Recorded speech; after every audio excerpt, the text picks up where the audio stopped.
Hello বন্ধুরা, সবাই ভালো আছো? আমিও খুব ভালো আছি। আমি আজ চলে এলাম একটা কথা বলতে।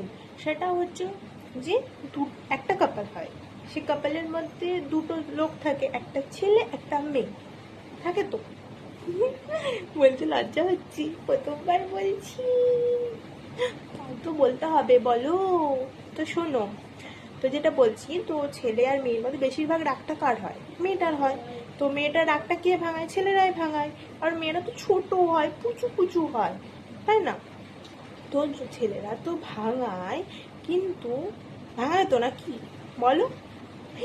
তারা মা দেখছে, মা মা গো, কৃপা করো, সব ছেলেদের তুমি মেয়েদের রাগ ভাঙানোর শক্তি দাও, মা গো, শক্তি দাও।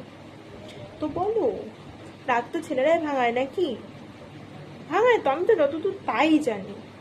তোমরা সেটা বলো, বাকি কথাটা পরের পার্টে এনে বলছি, ঠিক আছে?